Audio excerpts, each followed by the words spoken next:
ಇವತ್ತಿನ ದಿನ ಒಳ್ಳೇದಾಗಿದೆ ಅಂತ ಭಾವಿಸ್ತೀನಿ. ನಾನು ಪುಷ್ಪಾ ಮುರುಗೇಶ್ ಕುಳೇದ್.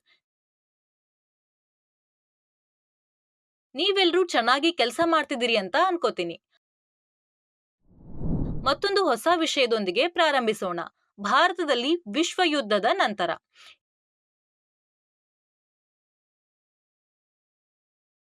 ಇದರಲ್ಲಿ ನಾವು ವಿಶ್ವ ಸಮರ 2ರ ನಂತರ ಏನಾಯಿತು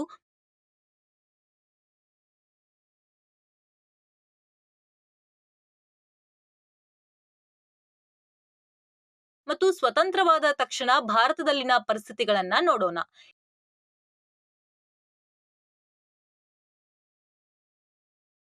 ಇದಕ್ಕೆ ಪರಿಹಾರಗಳೇನು ಮತ್ತು ಈ ಅಡೆತಡೆಗಳನ್ನ ನಿವಾರಿಸಲು ಭಾರತ ಏನು ಮಾಡಿದೆ?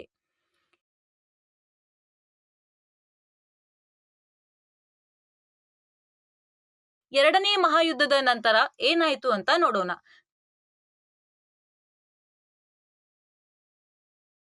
ಕಲಿಕೆಯ ಫಲಿತಾಂಶಗಳು ಏನಂದ್ರೆ, ವಿಶ್ವ ಸಮರ 2ರ ನಂತರ ವಿಶ್ವಸಂಸ್ಥೆ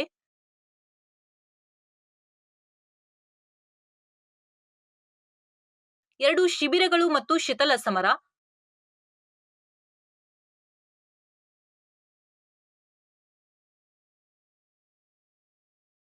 ಅಲಿಪ್ತ ಚಳುವಳಿ,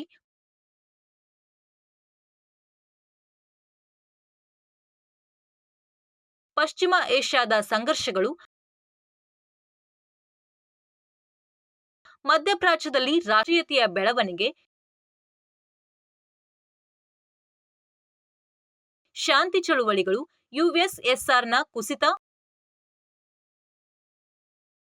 ಮತ್ತು ಶಿಥಿಲ ಸಮರದ ಅಂತ್ಯ,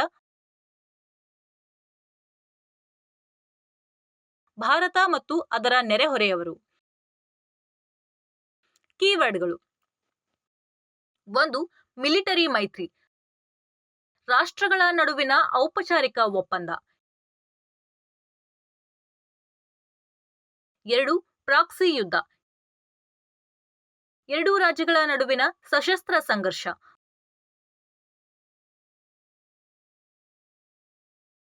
3. ಪಂಚಶೀಲ, ಇದು ರಾಜ್ಯಗಳ ನಡುವಿನ ಸಂಬಂಧಗಳನ್ನ ನಿಯಂತ್ರಿಸುವ ತತ್ವಗಳ ಗುಂಪನ್ನ ಒಳಗೊಂಡಿದೆ. 4. ಪ್ರಜಾಸತ್ತಾತ್ಮಕ ಬಂಡವಾಳಶಾಹಿ,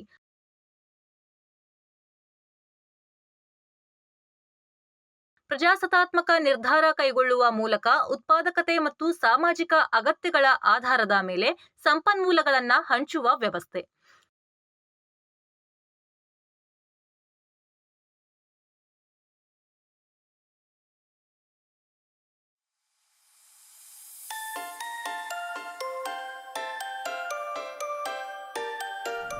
ವಿಶ್ವ ಸಮರ 2ರ ನಂತರ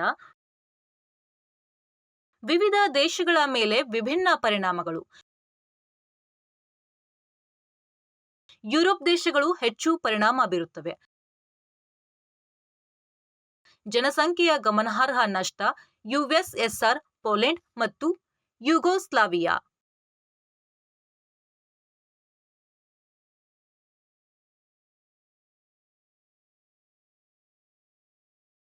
ಯುಎಸ್ಎ ಅಲ್ಲಿನ ಮಹಾ ಆರ್ಥಿಕ ಕುಸಿತವನ್ನ ಯುದ್ಧದ ಸಹಾಯದಿಂದ ಪರಿಹರಿಸಲಾಯಿತು.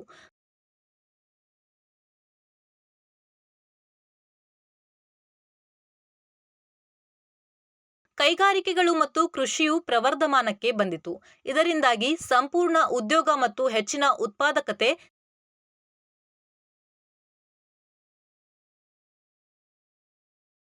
1945ರಲ್ಲಿ ಯುಎಸ್ ಅಧ್ಯಕ್ಷ ಹ್ಯಾರಿ ಟ್ರೂಮನ್ ಯುಎಸ್ಎಯನ್ನ ವಿಶ್ವದ ಅತ್ಯಂತ ಪ್ರಬಲ ರಾಷ್ಟ್ರವೆಂದು ಘೋಷಿಸಿದರು.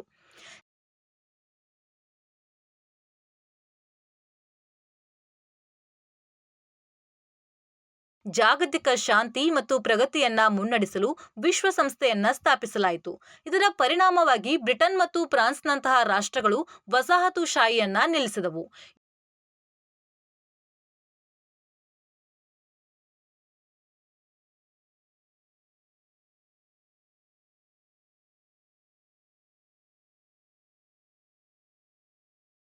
ಯುಎಸ್ ಹೆಚ್ಚಿನ ರಾಜಕೀಯ ಮತ್ತು ಆರ್ಥಿಕ ಪ್ರಭಾವದೊಂದಿಗೆ ವಸಾಹತುಗಳ ಮೇಲಿನ ತಮ್ಮ ಏಕಸ್ವಾಮ್ಯವನ್ನ ತ್ಯಜಿಸಲು ಈ ರಾಷ್ಟ್ರಗಳನ್ನ ಒತ್ತಾಯಿಸಿತು.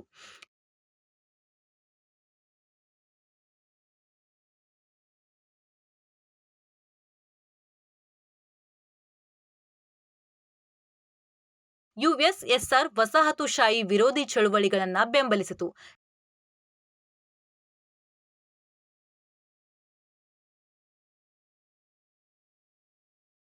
ಜಗತ್ತಿನಾದ್ಯಂತ ಕಮ್ಯುನಿಸ್ಟ್ ಪಕ್ಷಗಳನ್ನ ಪ್ರೇರೇಪಿಸಿತು.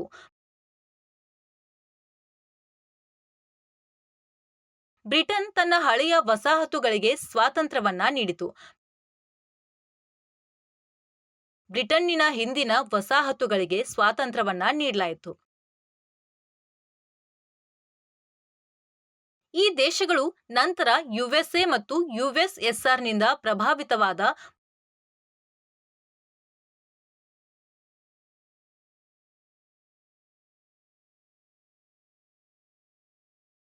ಬಂಡವಾಳಶಾಹಿ ಅಥವಾ ಕಮ್ಯುನಿಸಂ ಆಯ್ಕೆಯನ್ನ ಎದುರಿಸಬೇಕಾಯಿತು. ಒಂದು ಶಕ್ತಿಯ ವಿರುದ್ಧ ಇನ್ನೊಂದು ಅಧಿಕಾರವನ್ನ ಬಳಸಿಕೊಂಡು ಮಾತುಕತೆ ನಡೆಸುವ ಅವಕಾಶವೂ ಅವರಿಗೆ ಇತ್ತು. ವಿಶ್ವಸಂಸ್ಥೆಯ ಸಂಸ್ಥೆ. ವಿಶ್ವಸಂಸ್ಥೆಯನ್ನ ರಚಿಸಲು ವಿಶ್ವ ಸಮರ 2ರ ನಂತರ ಯುಎನ್ ಚಾರ್ಟರ್ ಅನ್ನ ಸ್ಥಾಪಿಸಲಾಯಿತು.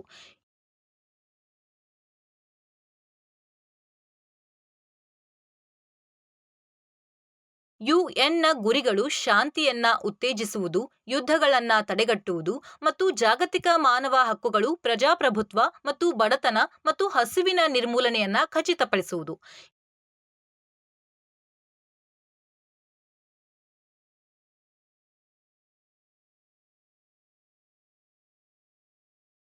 ಯುಎನ್ ರಾಷ್ಟ್ರಗಳ ಸ್ವಾತಂತ್ರ್ಯವನ್ನ ಗೌರವಿಸುತ್ತದೆ ಮತ್ತು ತೀವ್ರವಾದ ಮಾನವ ಹಕ್ಕುಗಳ ಉಲ್ಲಂಘನೆ ಅಥವಾ ಜಾಗತಿಕ ಶಾಂತಿಗೆ ಬೆದರಿಕೆಯ ಪ್ರಕರಣಗಳಲ್ಲಿ ಮಧ್ಯ ಪ್ರವೇಶಿಸುತ್ತದೆ.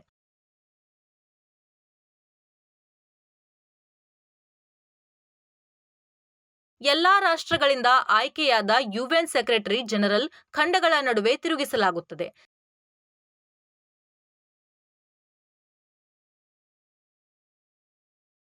ಸಾಮಾನ್ಯ ಸಭೆಯು ಚರ್ಚಿಸುತ್ತದೆ. ಭದ್ರತಾ ಮಂಡಳಿಯ ಯುದ್ಧ ಮತ್ತು ಶಾಂತಿಯ ಬಗ್ಗೆ ನಿರ್ಧರಿಸುತ್ತದೆ.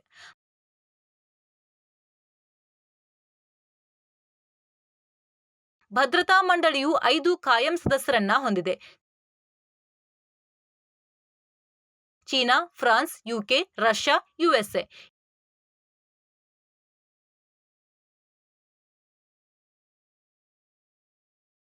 ಎರಡು ಶಿಬಿರಗಳು ಮತ್ತು ಶೀತಲ ಸಮರ.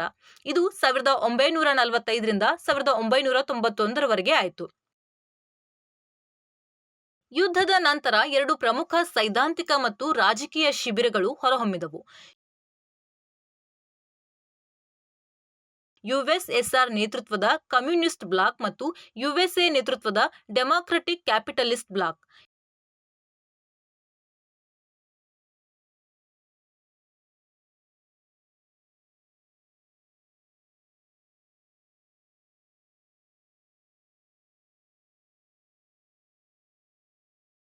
ಯುಎಸ್ಎಸ್ಆರ್ ಸಮಾನತೆ ಮತ್ತು ರಾಜನಿಯಂತ್ರಿತ ಅಭಿವೃದ್ಧಿಯನ್ನ ಉತ್ತೇಜಿಸಿತು, ಆದರೆ ಯುಎಸ್ಎ ಬಹುಪಕ್ಷೀಯ ಪ್ರಜಾಪ್ರಭುತ್ವ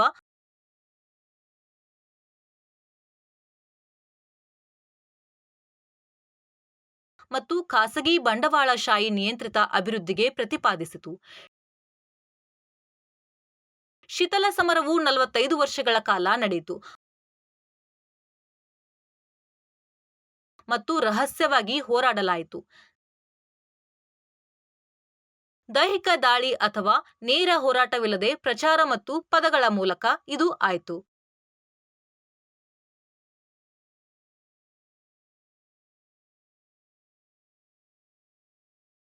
ಪ್ರಾಕ್ಸಿ ಯುದ್ಧ.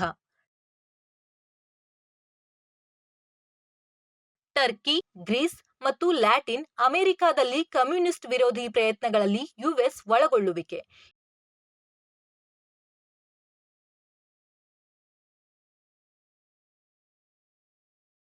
ಯುಎಸ್ಎಸ್ಆರ್ ಮತ್ತು ಕ್ಯೂಬಾದ ಬೆಂಬಲದೊಂದಿಗೆ ಅಂಗೋಲಾದ ಸ್ವಾತಂತ್ರ್ಯ ಮತ್ತು ಕಮ್ಯುನಿಸ್ಟ್ ಸ್ವಾಧೀನ.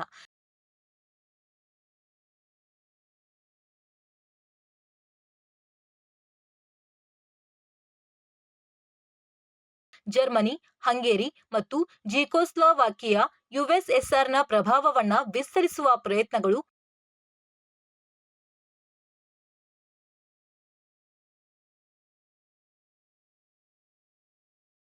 ಮತ್ತು ನಂತರ ಚೀನಾದ ಮೇಲೆ ಒತ್ತಡ ಹೇರಲು ವಿಫಲ ಪ್ರಯತ್ನಗಳು. ಮಿಲಿಟರಿ ಮೈತ್ರಿಗಳು. ಯುಎಸ್ಎ ಮತ್ತು ಯುಎಸ್ಎಸ್ಆರ್ ಪರಮಾಣು ಶಸ್ತ್ರಾಸ್ತ್ರಗಳನ್ನ ಹೊಂದಿದ್ದವು ಮತ್ತು ಪರಮಾಣು ಯುದ್ಧವು ಅರ್ಥಹೀನ ಅಂತ ತಿಳಿದಿತ್ತು.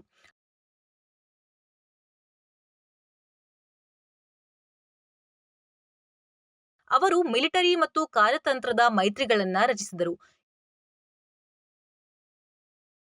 ಯುಎಸ್ಎ ನ್ಯಾಟೋವನ್ನ ರಚಿಸಿತು.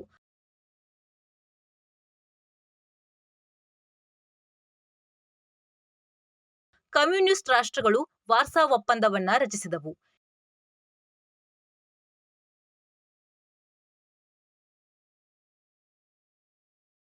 ಯುಎಸ್ಎ ಸಹ ಸಿಟೊ, ಆಗ್ನೇಯ ಏಷ್ಯಾ ಒಪ್ಪಂದ ಸಂಸ್ಥೆ ಮತ್ತು ಸೆಂಟೊ, ದಿ ಸೆಂಟ್ರಲ್ ಟ್ರೀಟಿ ಆರ್ಗನೈಸೇಷನ್ ನಂತಹ ಪ್ರಾದೇಶಿಕ ಮೈತ್ರಿಗಳನ್ನ ಹೊಂದಿತ್ತು.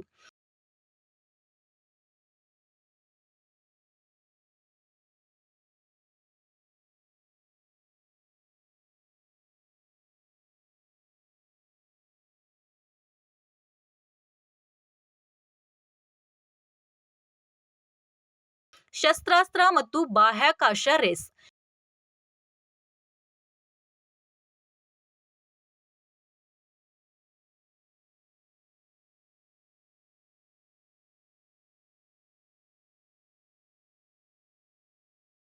ಯುಎಸ್ಎಸ್ಆರ್ ಮತ್ತು ಯುಎಸ್ಎ ಪರಮಾಣು ಶಸ್ತ್ರಾಸ್ತ್ರಗಳು ಮತ್ತು ಕ್ಷಿಪಣಿಗಳಲ್ಲಿ ಹೆಚ್ಚು ಹೂಡಿಕೆ ಮಾಡಿದೆ.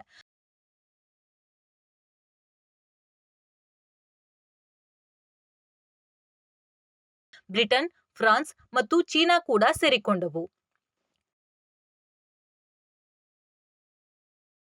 ಸ್ಪರ್ಧೆಯು ಬೇಹುಗಾರಿಕೆ ಮತ್ತು ಕ್ಷಿಪಣಿ ಮಾರ್ಗದರ್ಶನಕ್ಕಾಗಿ ಉಪಗ್ರಹಗಳೊಂದಿಗೆ ಬಾಹ್ಯಾಕಾಶಕ್ಕೆ ವಿಸ್ತರಿಸಿತು.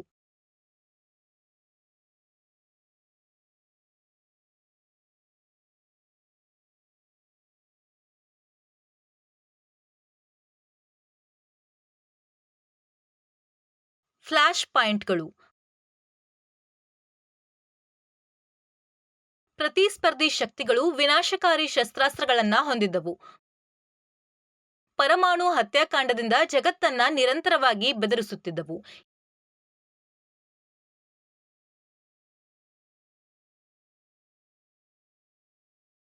ಎಲ್ಲಾ ದೇಶಗಳಲ್ಲಿನ ಜನರು ನಿರಂತರ ಯುದ್ಧದ ಭಯದಲ್ಲಿ ವಾಸಿಸುತ್ತಿದ್ದರು.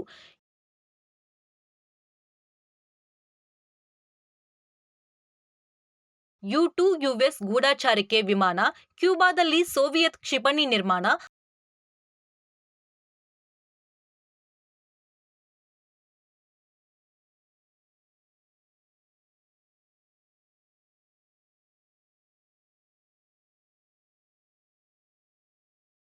ಮತ್ತು ಕೊರಿಯಾ ಮತ್ತು ಮಧ್ಯಪ್ರಾಚ್ಯದಲ್ಲಿನ ಘರ್ಷಣೆಗಳನ್ನ ಒಳಗೊಂಡಿರುವ ಘಟನೆಗಳಂತಹ ಸನ್ನಿಹಿತವಾದ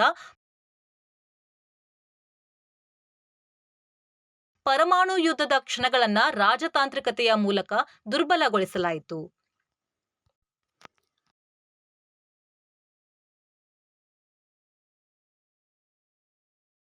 ಅಲಿಪ್ತ ಚಳುವಳಿ ಎನ್ಎಎಂ.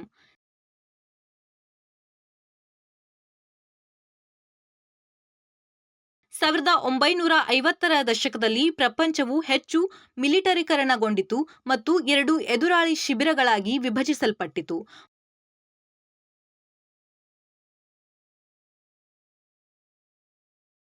ಬೈಪೋಲಾರ್ ಪ್ರಪಂಚದ ಸ್ಥಾಪನೆಯು ಪೈಪೋಟಿಗಳ ಫಲಿತಾಂಶವಾಗಿದೆ. ಮಿಲಿಟರಿ ಮತ್ತು ಆರ್ಥಿಕ ಪ್ರಾಬಲ್ಯಕ್ಕಾಗಿ ಮಹಾಶಕ್ತಿಗಳ ನಡುವೆ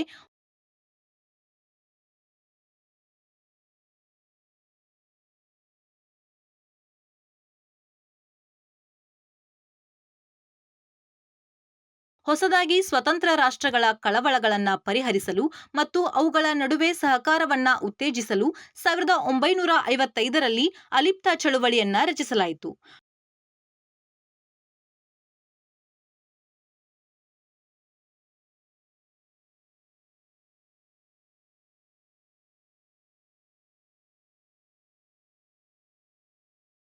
ಪಶ್ಚಿಮ ಏಷ್ಯಾದ ಸಂಘರ್ಷಗಳು.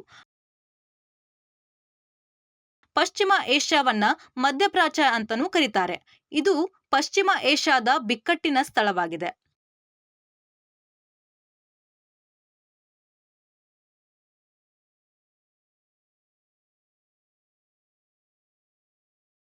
ಪ್ಯಾಲೆಸ್ಟೈನ್‌ನಲ್ಲಿ ಅರಬ್ಬರು ಮತ್ತು ಯಹೂದಿಗಳ ನಡುವಿನ ಸಂಘರ್ಷವು ಜಿಯೋನಿಸ್ಟ್ ಚಳುವಳಿಯ ಬಯಕೆಯಿಂದಾಗಿ ಅದನ್ನ ತಮ್ಮ ತಾಯ್ನಾಡಾಗಿ ಮರುಪಡೆಯಲು ಕಾರಣವಾಯಿತು.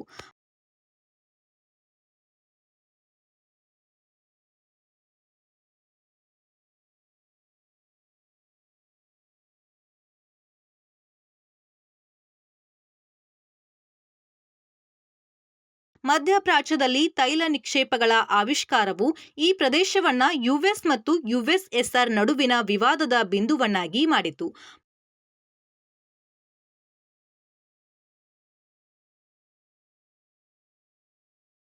ಮಧ್ಯಪ್ರಾಚ್ಯದಲ್ಲಿ ರಾಷ್ಟ್ರೀಯತೆಯ ಬೆಳವಣಿಗೆ. ಇಸ್ರೇಲ್ ಮತ್ತು ಪ್ಯಾಲೆಸ್ಟಿನಿಯನ್ನರ ಪರಿಸ್ಥಿತಿಗೆ ಯುಎಸ್ ಬೆಂಬಲ.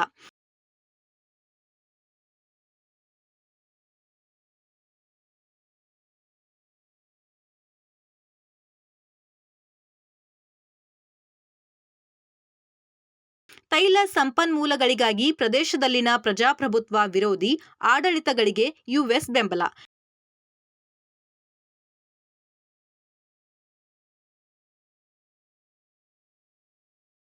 ಯುಎಸ್ ಮತ್ತು ಯುಎಸ್ ಬೆಂಬಲಿತ ಆಡಳಿತಗಳು ಧಾರ್ಮಿಕ ಬಣ್ಣಗಳನ್ನ ತೆಗೆದುಕೊಳ್ಳುವುದಕ್ಕೆ ವಿರೋಧ.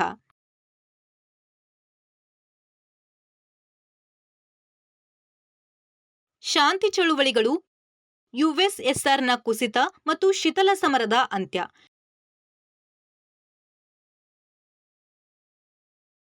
ಯುಎಸ್ಎಸ್ಆರ್ ಮತ್ತು ಯುಎಸ್ಎ ಶಸ್ತ್ರಾಸ್ತ್ರ ಸ್ಪರ್ಧೆಯನ್ನ ಕಡಿಮೆ ಮಾಡಲು ಮತ್ತು ಅವರ ಪರಮಾಣು ಶಸ್ತ್ರಾಗಾರವನ್ನ ನಾಶ ಮಾಡಲು ಸಾರ್ವಜನಿಕ ಒತ್ತಡವನ್ನ ಎದುರಿಸಿದವು.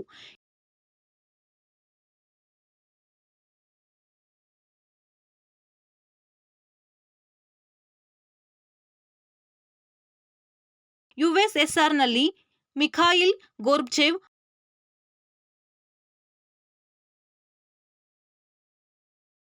ಅವರ ನಾಯಕತ್ವವು ರಾಜಕೀಯ ಪರಿವರ್ತನೆ ಮತ್ತು ಸುಧಾರಣೆಗಳಿಗಾಗಿ ಅವಕಾಶ ಮಾಡಿಕೊಟ್ಟಿತು.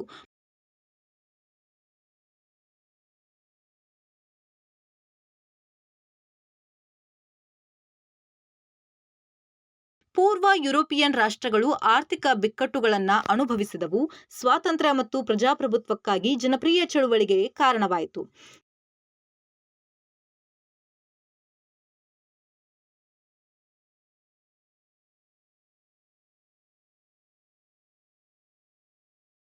ಭಾರತ ಮತ್ತು ಅದರ ನೆರೆಹೊರೆಯವರು. ಭಾರತ ವಿದೇಶಾಂಗ ನೀತಿಯ ಶಾಂತಿ ಮತ್ತು ಅಹಿಂಸೆಯ ತತ್ವಗಳನ್ನು ಆಧರಿಸಿದೆ.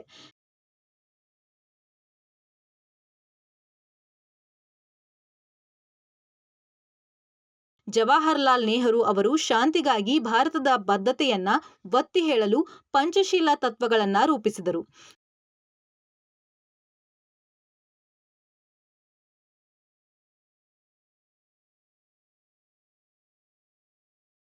ಪಂಚಶೀಲ ತತ್ವಗಳು ತನ್ನ ನೆರೆಹೊರೆಯವರೊಂದಿಗೆ ಭಾರತದ ಸಂಬಂಧಗಳನ್ನು ನಿರ್ಧರಿಸುತ್ತೆ.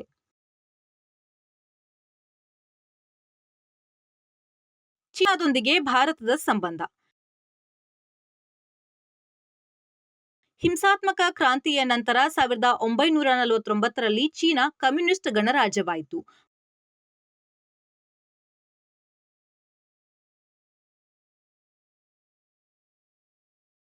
ಭಾರತವು ಚೀನಾದ ಕಮ್ಯುನಿಸ್ಟ್ ಸರ್ಕಾರವನ್ನ ಗುರುತಿಸಿತು ಮತ್ತು ಯುಎನ್ ಭದ್ರತಾ ಮಂಡಳಿಯಲ್ಲಿ ಅವರ ಶಾಶ್ವತ ಸ್ಥಾನವನ್ನ ಬೆಂಬಲಿಸಿತು.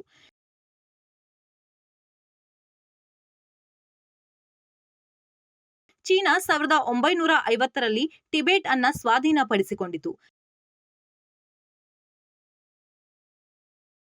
ಇದು ಭಾರತದೊಂದಿಗೆ ಸಂಘರ್ಷವನ್ನ ಉಂಟುಮಾಡಿತು ಮತ್ತು ಇಂದಿಗೂ ಬಗೆಹರಿಯದ ಉಳಿದಿರುವ ಗಡಿ ವಿವಾದಕ್ಕೆ ಕಾರಣವಾಯಿತು.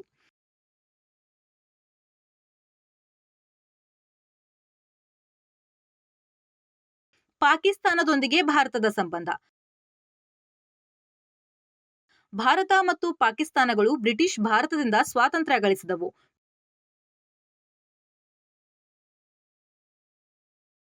ವಿಭಜನೆಯ ನಂತರ ಭಾರತ ಮತ್ತು ಪಾಕಿಸ್ತಾನದ ನಡುವಿನ ಸಂಘರ್ಷಗಳು ಮುಂದುವರಿದಿವೆ.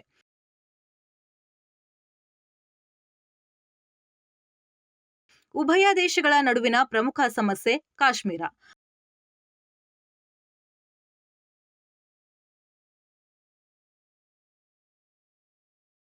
ಬಾಂಗ್ಲಾದೇಶದೊಂದಿಗೆ ಭಾರತದ ಸಂಬಂಧ.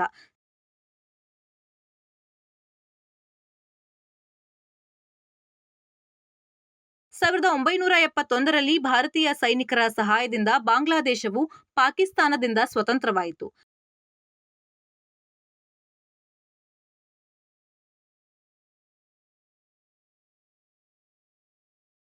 ಸ್ವಾತಂತ್ರ್ಯದ ನಂತರ ಬಾಂಗ್ಲಾದೇಶವು ಭಾರತದೊಂದಿಗೆ 25 ವರ್ಷಗಳ ಶಾಂತಿ ಒಪ್ಪಂದಕ್ಕೆ ಸಹಿ ಹಾಕಿತು.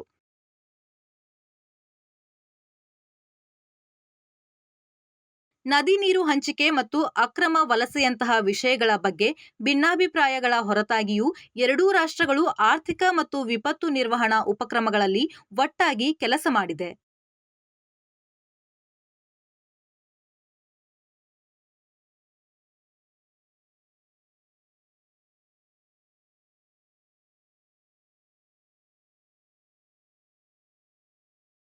ಶ್ರೀಲಂಕಾದೊಂದಿಗೆ ಭಾರತದ ಸಂಬಂಧ. ಶ್ರೀಲಂಕಾ ಭಾರತದ ದಕ್ಷಿಣದಲ್ಲಿ ಹಿಂದೂ ಮಹಾಸಾಗರದಲ್ಲಿರುವ ಒಂದು ದ್ವೀಪ ರಾಷ್ಟ್ರವಾಗಿದೆ.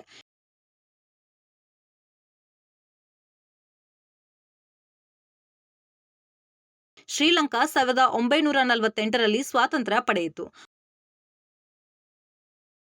ಭಾರತ ಮತ್ತು ಶ್ರೀಲಂಕಾ ಸಾಂಸ್ಕೃತಿಕ, ಜನಾಂಗೀಯ ಮತ್ತು ಆರ್ಥಿಕ ಸಂಬಂಧಗಳನ್ನು ಹೊಂದಿದೆ.